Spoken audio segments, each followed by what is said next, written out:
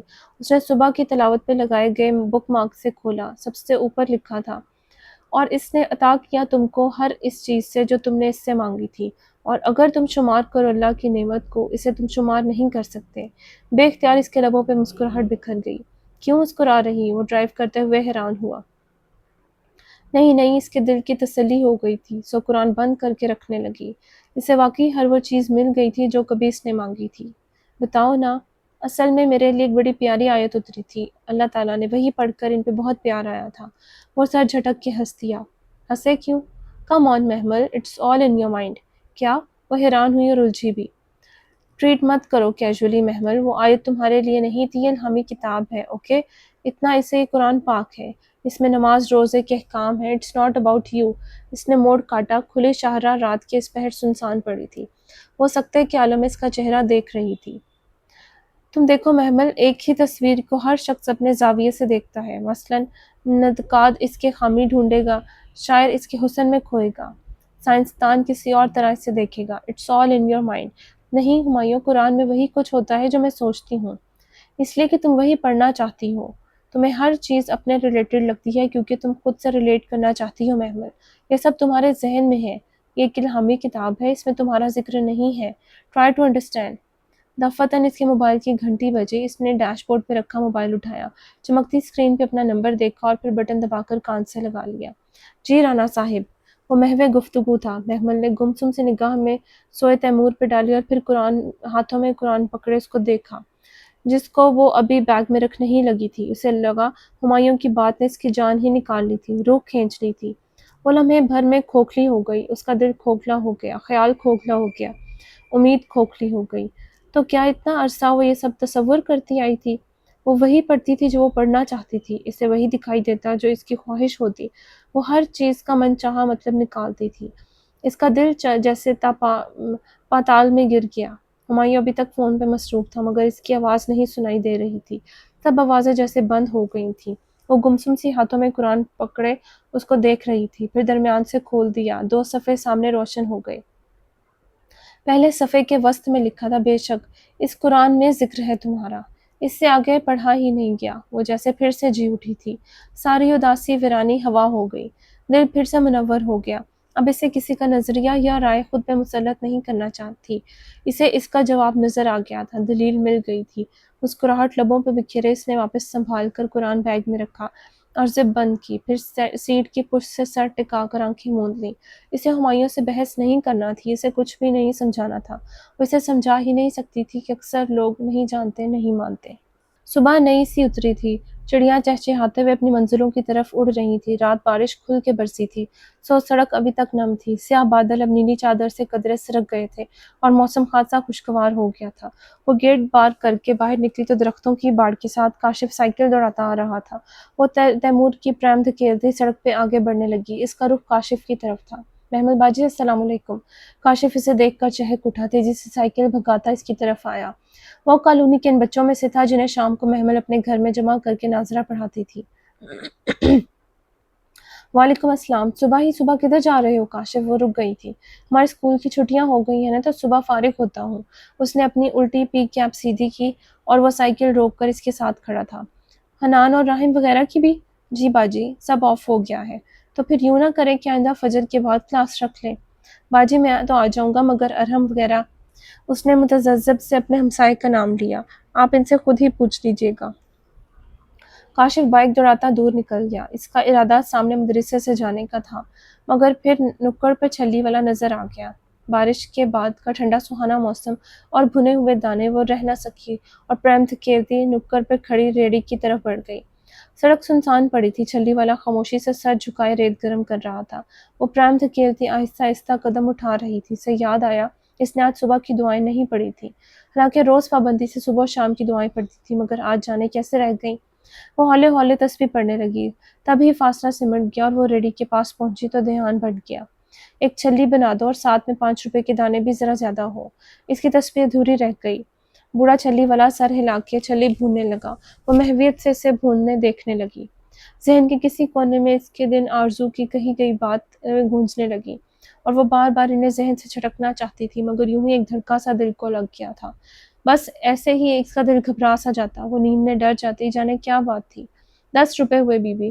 وہ بوڑھے شخص کی آواز پہ وہ چونکی، پھر سر جھٹک کر ہاتھ میں پکڑا پاؤچ کھولا، اندر سے پیسے اور چند کاغذ بل وغیرہ رکھے تھے۔ اس نے 10 کا نوٹ نکالنا چاہا تو ایک کاغذ جو نوٹ کے اوپر اڑس کر رکھا گیا تھا، اڑ کر دور سڑک پہ جا گرا۔ اوہ 1 منٹ! وہ 10 کا نوٹ اس کے ہاتھ پہ رکھ کے تیمور کی پریم وہیں چھوڑے دوڑتی ہوئی گئی جہاں سڑک کے وسط میں مڑا تڑا سا کاغذ پڑا تھا۔ اس نے جھک کر کاغذ اٹھایا اور اسے کھول کر پڑھا، پھر تحریر دیکھ کر مسکرا دی۔ اگلے ہی پل سامنے سڑک کے کونے سے آتی گاڑی کی آواز آئی۔ اس نے گھبرا کر سر اٹھایا، گاڑی تیزی سے اس کی طرف بڑھ رہی تھی۔ وہ بھاگنا چاہتی تھی، ایک ہی جست میں اڑ کر سڑک پار کرنا چاہتی تھی، مگر موقع نہ ملا۔ تیز ہارن کی آواز تھی اور کوئی چیخ رہا تھا، اس کے پاؤں حرکت کرنے سے انکاری تھے۔ اس نے گاڑی کو خود سے ٹکراتے دیکھا، پھر اس نے خود کو پورے قد سے گرتے دیکھا۔ شور تھا، بہت شور۔ اس نے اپنی چیخیں سنی، اپنے سر سے نکل کے سڑک پہ بہتے ہوئے خون کو دیکھا، بہتا ہوا لال خون، بے حد لال۔ اس کی کلائی وہیں اس کے چہرے کے ساتھ بے دم سے رہ گئی۔ اس نے ہاتھ کھول دیا، مرا تڑا سا کاغذ نکل کر سڑک پہ لڑک گیا۔ اس نے ارد گرد لوگوں کو اکٹھے ہوتے دیکھا، کہیں دور بچہ رو رہا تھا، بہت اونچا حلق پھاڑ پھاڑ کر، بہت دور۔ جو آخری بات اس کے ڈوبتے ذہن نے سوچی تھی وہ یہ تھی کہ آج اس نے صبح کی دعائیں نہیں پڑھی تھیں۔